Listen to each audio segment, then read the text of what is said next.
Donc, effectivement, moi je vais vous parler de la découverte d'une forêt de la fin du Mésolithique au large de Carnon-Palavas, en collaboration avec plusieurs intervenants de l'équipe. D'abord, je vais vous raconter l'origine de cette découverte. Donc, dans l'équipe, vous voyez plusieurs enseignants de l'Université de Montpellier, des chargés de recherche au CNRS. L'équipe est très diversifiée et tout le monde n'est pas là. Là, vous avez ceux qui collaborent au rapport de fouille chaque année, mais il ne faut pas oublier tous les plongeurs bénévoles. J'ai du mal avec la souris. Je n'arrive pas à trouver le bouton pour passer à la diapositive suivante. À l'origine de la découverte de la forêt, il faut remonter à un sondage archéologique sur 3 ensembles d'artefacts lithiques connus depuis une quarantaine d'années. Et il faut également remonter à la création d'un groupe de plongeurs extrêmement motivés, le groupe de recherche en archéologie du littoral languedocien. Alors j'en profite pour parler des différents types d'opérations archéologiques. Un sondage est une intervention ponctuelle sur un site archéologique qui n'a en principe pas vocation à être reconduit d'une année à une autre. Disons que c'est une exploration pour en savoir un peu plus, soit sur un site qui a été découvert récemment, soit sur des sites anciens à partir desquels émergent de nouvelles problématiques. C'était donc le cas avec ces 3 ensembles de matériaux de construction situés à 2 km du port de Carnon, 3 km du port de Palavas, donc vous voyez c'est le petit rectangle jaune, à 950 mètres du littoral et à 10 mètres de profondeur. J'ai été sollicitée par ce groupe de plongeurs et également quelques géomorphologues et spécialistes des paléorivages, et notamment dans l'équipe, vous voyez qu'il y avait un professeur à la faculté de pharmacie qui travaille sur le mouvement, la modélisation du mouvement des grains de sable dans les dunes de sable côtières. Ce sont des spécialités très très particulières qui en voient un peu étrangères, mais néanmoins nous travaillons fort bien ensemble dans la diversité. Donc l'idée était, ces sites n'avaient jamais été vraiment fouillés par des archéologues, l'idée était de vérifier l'hypothèse d'une possible construction sur un paléolido qui aurait été émergé à l'époque antique. L'époque antique sous réserve, bien entendu, que ces vestiges relèvent de l'Antiquité. Vous voyez la distribution des 3 sites. On va passer rapidement. Les pierres, 120 mètres de long, quand même curieux pour une épave. Les colonnes, 60 mètres de long, et puis un autre site qui pour l'instant a été moins bien exploré. Donc 3 sites qui fonctionnent ensemble ou plusieurs entités archéologiques. Donc nous avons fait intervenir à ce stade-là Sandrine Augusta-Boularo, qui est professeure d'archéologie romaine à l'Université de Montpellier.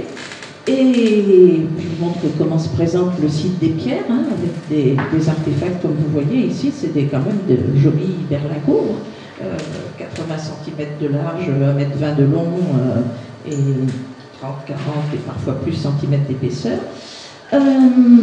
Et comme elle ne plongeait pas à l'époque, nous avons fait remonter sur une barge quelques-uns de ces vestiges, un échantillonnage de ces vestiges, pour qu'elle puisse les regarder de plus près. Et le verdict est arrivé très vite. Il s'agit donc de produits semi-finis au sortir de la carrière. On retrouve des modules du Pied romain, on retrouve des traces d'outils d'époque romaine. Ces objets sont pour la plupart en calcaire du Bois des Lances, un calcaire très prisé parce qu'il était très beau, très blanc, il ressemblait au marbre à l'époque romaine. Et donc, aucun doute, il ne s'agit pas d'une construction, car ces objets n'ont jamais été mis en œuvre. Ils n'ont jamais été finis, ils n'ont jamais été assemblés entre eux. Et puis également, on a retrouvé au cours du sondage différents indices de naufrage, notamment des anneaux de plomb ici et des feuilles de doublage. Les bateaux romains étaient doublés pour les œuvres vives, la partie immergée de la carène était doublée de feuilles de plomb. Donc le verdict est posé, il n'y a pas de construction sur un paléolitho émergé à l'époque romaine. Grande déception de l'équipe qui m'avait fait venir, et en fin de campagne, donc ils me disent « Ah, mais on a quelque chose d'autre à vous montrer ». Donc les quelque chose d'autre sont entourés de ces ronds cercles rouges à l'écran. On a quelque chose d'autre à vous montrer, on a trouvé du bois sous l'eau, et ce bois ne semble pas être du bois de construction de bateaux. Donc vous avez ici les deux premières images de ce qu'ils m'ont emmené voir le dernier jour du sondage sur les pierres. Donc là, c'est une mission qu'on va considérer comme une mission d'expertise. C'est une expertise de biens culturels maritimes, c'est-à-dire que le DRAS reçoit une déclaration de découverte de biens culturels maritimes, et donc l'opération consiste à aller vérifier l'intérêt archéologique, l'état de conservation, le potentiel scientifique et bien sûr la nature du gisement. Donc en haut, vous avez un site que j'ai appelé ELV2 et en bas ELV1 pour éléments ligneux verticaux, ne sachant absolument pas à quoi j'allais avoir affaire. Et donc, c'est toujours la dénomination de ces différents sites. Donc, voici l'expertise, donc un sondage superficiel, on met au jour quelques vestiges, on s'aperçoit que les deux qu'ils m'ont montrés s'intègrent dans un ensemble. Donc ici, des souches, vous voyez la petite souris. Ah non, vous ne voyez pas la souris à l'écran. Sur l'image de gauche, vous voyez tout à gauche de l'image, oui, merci beaucoup, ça va bien aider. C'est ici, oui, voilà. Donc ici, vous voyez le sommet d'une souche, donc vous voyez comment c'est conservé. C'est un état de conservation remarquable pour l'objet en question, mais ça dépassait à peine du sédiment quand ils l'ont trouvé. Pour les mieux conserver, ça dépassait d'une trentaine de centimètres. Et ici, vous voyez des racines. Mais là, c'est parce que le sondage a commencé à mettre au jour les racines. Au départ, moi, j'ai vu des vestiges en bois qui dépassaient verticalement du sol à 10 mètres de profondeur, et je ne savais pas si j'avais affaire à des pieux de palafite, même si à cette profondeur, ça paraissait exclu. Je pouvais avoir affaire également, dans la meilleure des hypothèses, à des troncs d'arbres, mais à des troncs d'arbres flottés et venus s'accréter sur une paléoplage. Et dans l'extrême meilleur des cas, ce qui s'est révélé être finalement le cas, je pouvais avoir affaire à des troncs d'arbres en position de croissance avec leurs racines, vous voyez. Et puis alors à certains endroits où on n'a pas les souches, on a de magnifiques racines traçantes. Encore une fois, un état de conservation remarquable. Ces racines horizontales puissantes peuvent signifier une profondeur racinaire faible, empêchée par le substrat, et c'est effectivement le cas. En fait, on a un recouvrement sableux en surface très mince, quelques centimètres, puis une couche d'argile dont on pense pour l'instant qu'il s'agit, mais je n'ai pas encore les données de la géomorpho, dont on pense qu'il s'agit d'une couche qui est venue se déposer, une couche argile, limon, je n'ai pas la consistance de cet élément, qui est venu se déposer et qui est peut-être responsable de la mort de ces arbres avec leur ennoiement, mais je vais y venir un peu plus loin. Et puis, très vite dessous, nous avons le sédiment terreux dans lesquels ces arbres ont poussé. Donc, des racines puissantes en surface peuvent signifier qu'il y a un empêchement par le substrat pour des racines pivots plus profondes et un accès à l'eau qui se fait principalement de manière horizontale. Donc, pour avoir découvert cette forêt, le Graal a bénéficié de conditions exceptionnelles. Normalement, le bois immergé en mer, en eau douce c'est différent, mais en mer, le bois immergé est dévorés très rapidement par le Teredo navalis, qu'on appelle plus communément le taré, qui est un ver xylophage. Donc, pour que ces bois soient conservés dans cet état, il a fallu qu'ils soient recouverts. S'ils étaient restés en pleine eau, ils ne seraient pas dans cet état, ils auraient même déjà disparu. Donc il fallait qu'ils soient recouverts, mais à partir du moment où ils sont recouverts, ils ne sont absolument pas visibles par des plongeurs qui passent par là. Donc la grande chance du Graal a été de plonger dans ce secteur après une tempête, au moment où le faible recouvrement sableux avait disparu, et donc de tomber par hasard sur ces éléments et surtout de les voir et de noter leur originalité. Et j'insiste bien sur le fait qu'il s'agit de l'unique forêt immergée de toute la Méditerranée à cette époque dont on parlera un peu plus tard. Voilà. Alors là, vous avez la première découverte, donc juste à côté du site des matériaux de construction. Vous n'avez pas la souris. Ici, vous avez la première découverte, juste à côté d'un des sites de matériaux de construction. Et puis évidemment, ils ont continué leur prospection pendant l'année et ils ont retrouvé, en fait il y en a deux qui ont été retrouvés ici, qui ont été appelés ELV3, ELV4, faute d'informations permettant de les caractériser plus précisément, jusqu'à ce que j'obtienne les premières datations que j'ai fait réaliser à Poznań, en Pologne. Donc ELV3, vous les voyez ici à droite au moment de l'expertise et ici à gauche dans le cadre d'une opération de fouille programmée. Donc j'en viens au troisième type d'opération archéologique que nous conduisons au DRASM, c'est-à-dire que devant l'importance du site, j'ai demandé au ministère de la Culture ce qu'on appelle donc une fouille programmée qui est délivrée par la ministre de la Culture à l'issue d'un processus d'examen par les autorités compétentes de la Commission territoriale de la recherche archéologique. ELV3, pour l'instant, 2 souches qui sont isolées. Il n'y a pas, pour l'instant, de contexte repéré autour à ce stade. Et puis ELV4, donc ELV4, heureusement, l'équipe a eu un excellent réflexe. Ils l'ont découvert, vous voyez, ça ressemble à une racine, mais c'est ce simple fragment, plus des petits débris ici. Ça a été découvert dans le club avant mon intervention. Et connaissant déjà le résultat des datations des précédents sites, ils ont eu un excellent réflexe qui a été d'en prélever un morceau et de me le mettre de côté pour que je puisse ensuite le faire dater.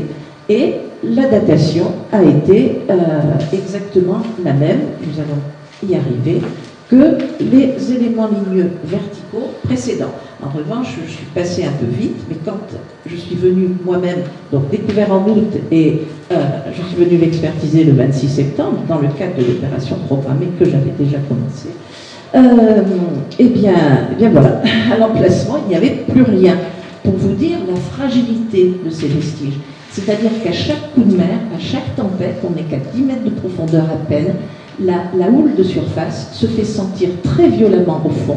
Et comme ces vestiges ligneux sont très peu profondément ancrés, ils sont emportés à chaque tempête, malgré toutes nos tentatives pour les protéger, avec du géotextile, avec du sable qu'on remet par-dessus, mais il y a très peu de sable, comme je vous l'ai dit. Et voici donc les datations, toutes cohérentes entre elles. Vous les avez sur la droite de l'image. Donc, je vous donne la moyenne, en fait, des datations les plus extrêmes, 6004 à 6080. La plus ancienne provenant plutôt de charbon de bois, et pas des souches. Donc, les souches ont été datées, bien sûr. Il y a eu 2 souches datées sur ELV1, une sur ELV2, ELV3 et ELV4. Et la 6e date est une date de charbon de bois dans une couche inférieure, sous un des éléments ligneux de ELV1, qu'on va ensuite appeler ELV1 1, ELV1 2, ELV1 3. C'est notre numérotation pour nous y retrouver parmi tous ces échantillons. Donc vous voyez la date, 6300, 6200 calibrés avant Jésus-Christ, ce qui correspond au Mésolithique final dans la région. Donc, première opération de fouille programmée, dans laquelle on s'aperçoit que tout ce qui est en bleu, c'est toujours nos matériaux de construction. On s'aperçoit finalement que ELV1 et ELV2 ne forment qu'un seul et même site, reconnu sur 91 mètres carrés, c'est-à-dire ce petit sondage ici. Voilà, et vous allez le voir tout à l'heure. Selon une orientation sud-ouest-nord-est, pratiquement parallèlement au rivage.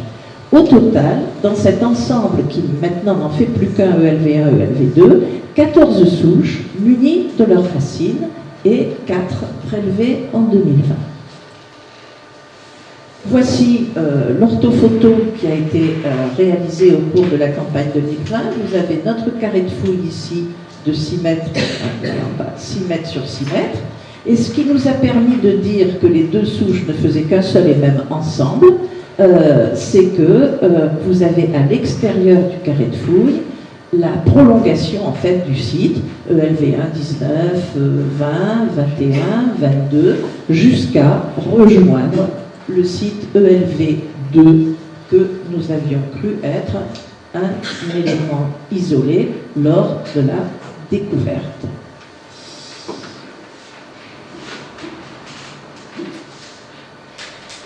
Ensuite, nous avons entrepris, en 2020 toujours, une prospection sous-marine, un peu comme font les policiers lorsqu'ils recherchent des corps dans une rivière ou en mer, ou des armes d'ailleurs, c'est la même finesse de prospection, afin que rien ne nous échappe. Donc des plongeurs en ligne avec un cap compas et une progression très attentive à tout ce qui peut se voir à la surface du sol. Et donc nous avions ainsi prospecté un quadrilatère de 30 mètres, 50 mètres et 70 mètres de côté, ce qui faisait à la louche plus de 500 mètres carrés, sur lequel nous avions à l'époque donc repéré des souches tout en travaillant sur le site principal ELV1. Donc voilà une photo de près du site principal ELV1. Vous voyez ici une souche, c'est ELV1-2, avec une magnifique racine traçante. Et vous voyez que cette racine, ici, elle s'interrompt. Elle est très fine, hein, quelques centimètres à peine d'épaisseur, là il n'y a même pas un centimètre. Et vous voyez qu'ici, eh bien, les tarés ont commencé leur œuvre de destruction et que le site donc s'érode très rapidement. J'ai eu effectivement pour la fouille le concours de Lionel Roux, qui est photographe au CNRS à Aix-en-Provence, au centre Camille Julien. Donc ces photos sont identifiées, les autres ce sont soit les miennes, soit celles d'un membre de l'équipe de fouille. Ici vous avez un autre élément de ELV1, cette fois-ci c'est ELV1-1. Vous voyez la magnifique racine qui attire l'attention avec la plus grande curiosité d'un petit sard qui passe à côté. Les poissons nous gênent énormément pour les photos parce qu'évidemment, dès que nous mettons en œuvre les aspirateurs à sédiments pour enlever le recouvrement sur les souches, ça provoque une émulsion, ça provoque des particules en suspension et ils viennent très vite voir ce qu'ils peuvent trouver à grignoter. Le problème, c'est que comme ça repose sur un sédiment argileux très fluide, très volatile, on se retrouve très vite dans un nuage dans lequel on ne voit rien. Donc c'est très difficile d'avoir de bonnes photos. Voilà, je vous ai mis quelques images pour vous montrer comment ça se présente. Donc ici, c'est ELV1-20, une des racines qui assure la continuité entre ELV1 et ELV2. Vous retrouvez ces racines traçantes. Ici, des racines qu'on ne s'est pas rattachées à une souche, mais en revanche, une très belle souche ici, qui doit être ELV1-19. Alors, la commission territoriale de la recherche archéologique ne nous a pas loupé, puisqu'elle a exigé qu'on prélève une souche en vue de sa restauration, conservation, et bien entendu qu'on trouve nous-mêmes les financements.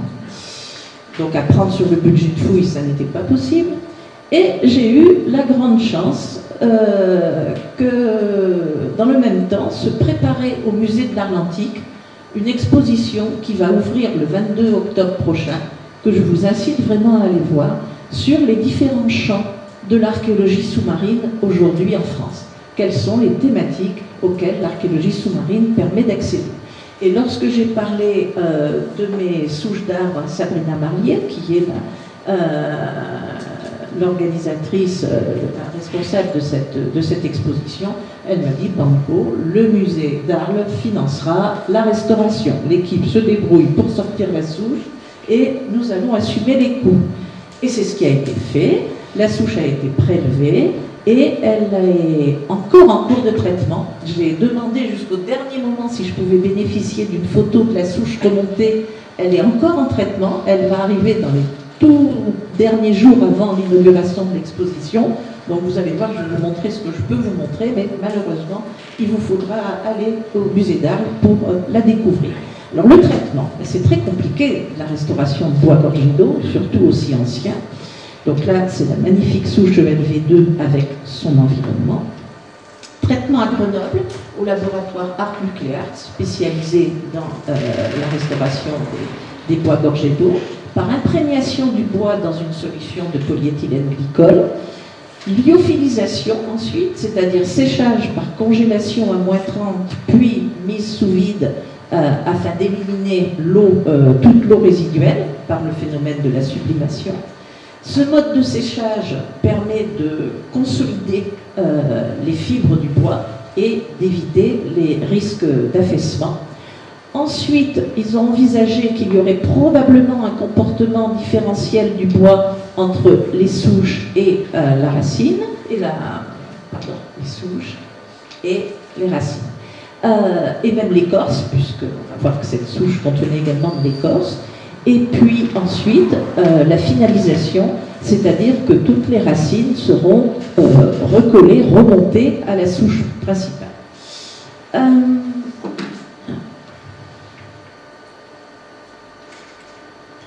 Donc voici la souche, alors elle était fendue. C'est pas nous qui l'avons cassée, elle était fendue, donc effectivement, à peine fendue. On le voyait sur les photos, mais effectivement, donc pendant le prélèvement, la fente s'est transformée en fracture. On a découvert ce à quoi on ne s'attendait pas, dessous, une racine horizontale. La racine horizontale, la voici, donc là on la voyait, celle-là, avec sa racine principale traçante. Et on a découvert dessous une racine qui est complètement déconnectée du tronc et qui n'a rien à voir avec cette souche, mais qui témoigne dans le sous-sol d'un enchevêtrement de plusieurs racines venant de souches voisines. Donc voici ensuite la souche avec son écorce, qui va être, donc, nous l'avons prélevée, nous, avec du sédiment. Même la diapositive précédente, elle avait déjà été en partie nettoyée. Nous avons prélevé la souche dans le sédiment englobant. Si nous ne l'avions pas fait, la fragilité de ces vestiges étant extrême, nous n'aurions jamais pu la conduire jusqu'à Grenoble dans un état de conservation correct.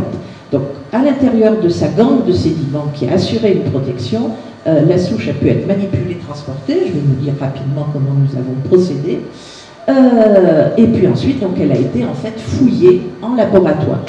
Donc là, vous la voyez à l'envers. Hein, la partie sommitale est en bas. C'est la photo envoyée par le laboratoire. Voilà, ça c'est de la racine traçante. La partie supérieure en bas et la partie inférieure en haut. La voici nettoyée, complètement nettoyée avant restauration. Et malheureusement, ce sont les dernières images dont je dispose.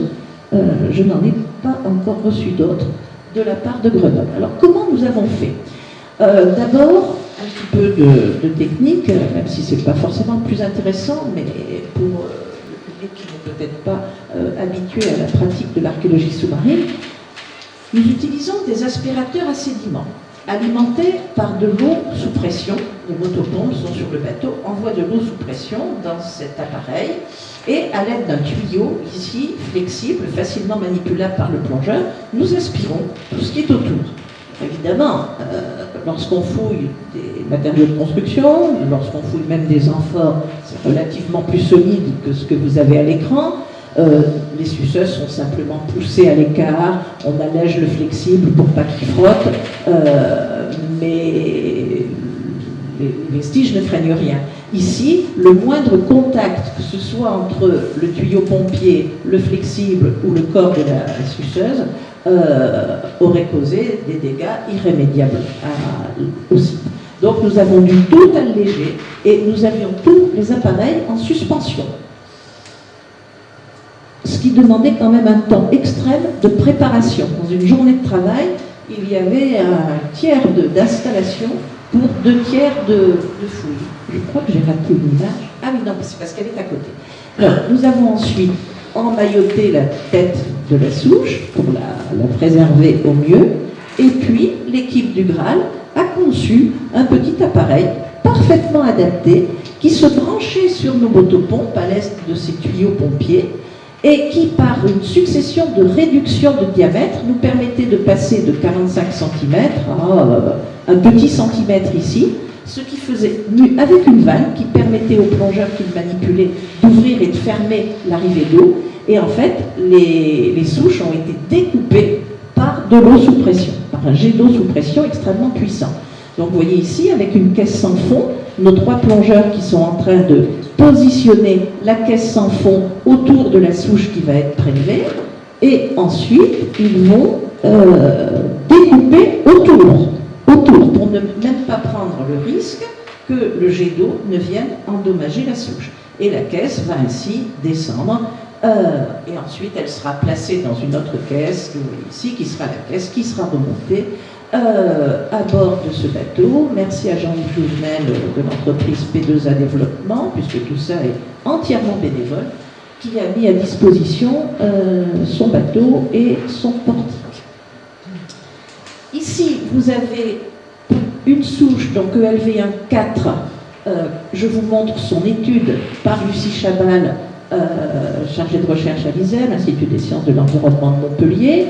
Et celle-ci a été identifiée comme une souche d'érable âgée d'environ 35 ans, probablement de l'érable de Montpellier, une espèce que l'on retrouve très souvent associée à la chênaie caducifoliée, sachant que les autres souches, pour l'instant, sont tous des souches de chêne caducifolié. Nous avons du sol uniquement dans les charbons de bois. Donc ça signifie quand même qu'il y avait à proximité de la chênaie quelques espèces plus hygrophiles. Les sédiments qui étaient pris, puisqu'à chaque fois, que ce soit pour la souche destinée au musée ou pour les souches destinées à l'étude, nous avons prélevé du sédiment. Donc le sédiment a été également analysé, étudié, recherche de pollen et de charbon. Et c'est ce qui a permis donc la découverte de ces charbons de sol. Oui, ça c'est ce que je vous ai dit, donc je vous montre pour ceux que ça intéresse à quoi peut ressembler la structure observée au microscope d'un chêne caducifolié. Donc le tamisage des sédiments, comme je vous le disais, a révélé donc des traces de feu, probablement un incendie d'origine naturelle. À cette époque, l'environnement humain de notre forêt se limite à quelques groupes de chasseurs-cueilleurs. Les populations sédentaires du néolithique ne sont, à notre connaissance actuelle, pas encore arrivées de la péninsule italienne de laquelle elles proviennent, et elles ne sont pas encore installées sur nos littoraux. La date la plus ancienne que j'ai pu trouver pour le néolithique, c'est 5700 du côté de Vias Portirani. Et les charbons donc, sont légèrement antérieurs à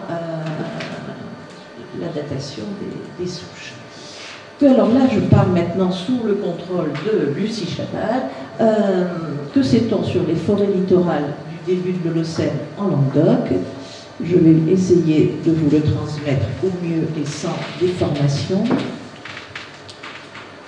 Donc jusque-là, faute de mégafossiles, faute de l'étude d'arbres en position de croissance, les indications que nous avions provenaient de la palynologie et de l'anthracologie. Soit la palynologie dans les carottages, soit l'anthracologie parmi des charbons de bois récupérés sur des sites archéologiques. J'attire votre attention sur ces deux-là, Labrador et Fond Juvénal.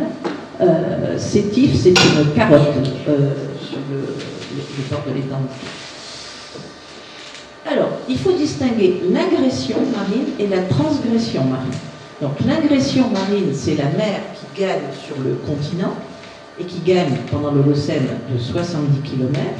Et la transgression marine, c'est la mer qui remonte depuis, alors suivant qu'on calcule en BP ou en BC, ça va prendre cette date, c'est plus facile pour nous archéologues, ça ce sont les dates manipulées par les paléo-environnementalistes, donc nous sommes en 16 000 avant Jésus-Christ. Le réchauffement post-glaciaire, une remontée rapide, extrêmement rapide, une remontée marine extrêmement rapide sur nos littoraux. Et une remontée qui n'est justement, parce qu'elle est rapide, pas forcément très facile à saisir.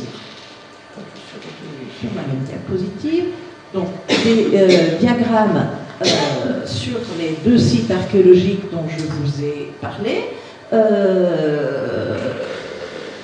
qui vont révéler que sur le site de Labrador, Quercus deciduus, donc du chêne à feuillage caduc, se substitue progressivement au pin sylvestre et on arrive déjà au paléolithique supérieur, vous avez les datations, à 20% de présence de chêne caducifolié. Le taux maximum observé jusque-là, il est de 87%, donc c'est une forêt quand même très dominante à fond juvénal au néolithique ancien. L'expansion de la chaînée se fait à partir de la péninsule ibérique, et c'est ainsi qu'elle va toucher les rivages de Provence et du Languedoc, avant ensuite de gagner des zones plus septentrionales en France. Et dans la plaine de l'Aude, le sondage de l'étang de Thau au niveau de l'analyse des pollens confirme les datations que vous aviez plus haut, le tout début de l'essor de la chaînée autour de 8005 et son apogée vers 5009-5006, c'est-à-dire à l'extrême début du néo-ancien. Donc voici quelques arbres auxquels pouvait ressembler la forêt immergée au large de Carnon et que nous allons peut-être trouver. Pour l'instant, je vous ai dit que nous n'avions que du sol en charbon, de l'érable de Montpellier, le voici, et du chêne caducifolié, dont on ne sait pas de quel type de chêne caducifolié il s'agit. Est-ce du chêne blanc, est-ce du chêne pubescent? Des analyses génétiques vont être tentées. Donc pour les prélèvements, nous avons manipulé ces souches avec des gants, nous ne les avons pas mises au contact de l'air et les prélèvements ont été faits immédiatement à la sortie de l'eau avant toute étude pour pouvoir discriminer plus précisément l'espèce concernée. Là, je vous ai montré sur une image lidar les bathymétries. Les bathymétries sont extrêmement importantes à acquérir parce que je venais de vous dire que le niveau marin remonte très rapidement jusque vers 7005 avant Jésus-Christ. Donc nous sommes à 8002 dans cette phase de remontée rapide et du coup, il est très difficile de la suivre chronologiquement, cette remontée rapide. Alors évidemment, plusieurs chercheurs s'y sont essayés, vous avez leur courbe de remontée modélisée, et effectivement, parmi les trois principales équipes qui ont travaillé sur le sujet, on s'aperçoit que nos souches sont toujours ou vraiment émergées ou légèrement émergées vers moins 9,50 m NGF d'aujourd'hui, qui est la profondeur minimum, puisqu'en fait, j'avais arrondi à 9,50 m, mais ça se situe entre 10,30 m et 9,50 m suivant les zones.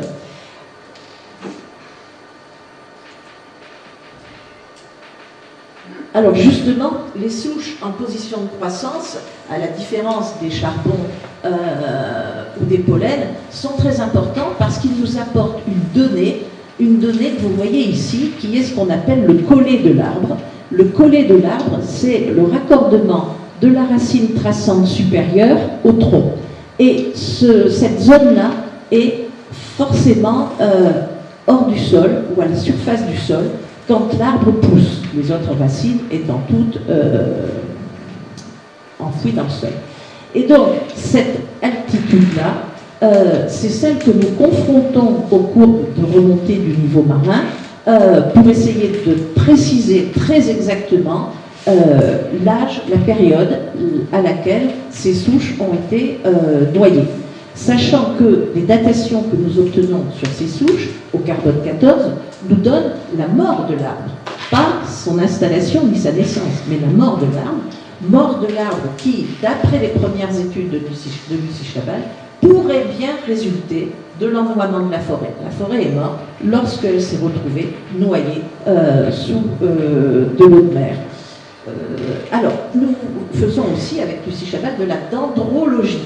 Alors, on parle souvent de dendrochronologie parce qu'on a pris l'habitude de dater très précisément la mort des arbres par l'analyse des cernes de croissance des troncs, lorsqu'on a les tables de référence qui nous le permettent. Là, vraisemblablement, peu de chances que nous disposions de ces tables de correspondance, mais nous pouvons quand même, par l'étude des cernes, donner non pas la date de la mort de l'arbre qui nous est donnée avec une petite imprécision par le carbone 14, mais nous pouvons donner par le nombre de cernes concernées, nous pouvons donner l'âge de l'arbre quand il est mort.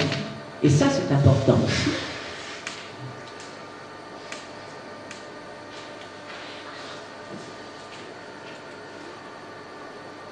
Donc voilà l'approche de la dendrologie dont je vous parlais.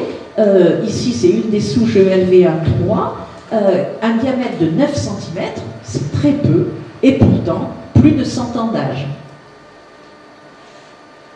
Et donc des souches un peu plus importantes comme celle-ci pourraient donner un âge de l'arbre encore plus élevé. Et donc, pour l'instant, cette forêt semble avoir connu, après une phase favorable de croissance, des conditions de vie difficiles durant plus d'un demi-siècle et qui sont probablement dues à la remontée marine et à son ennoiement. Alors, comment connaissons-nous les conditions de vie difficiles ou la phase favorable? Eh bien, lorsqu'on étudie les cernes de croissance de l'arbre, lorsque les cernes sont extrêmement rapprochées, cela signifie que l'arbre subit un stress quelconque. Et là, les tout derniers résultats, j'ai presque terminé. Vous voyez, alors évidemment les données ne sont pas encore présentées proprement. Hein. Ici, nous avions donc la zone fouillée en 2020 et 2021 dans la zone repérée d'extension des souches. Depuis, nous avons bien progressé, puisque maintenant, depuis le sondage de 2020, nous sommes à 90 mètres ici, avec une fort belle extension qui a été fouillée cette année, et nous avons également prospecté toute cette zone ici, et également l'équivalent à peu près ici. Je n'ai pas encore les superficies, je ne les ai pas calculées, avec une autre très belle zone ici de racines et de souches, et une autre ici, et je vous montre la dernière diapositive, qui est l'état de la fouille, l'orthophoto de l'extension la plus occidentale, où vous reconnaissez ce que vous avez vu sur les premières images de cette présentation. Je vous remercie de votre attention.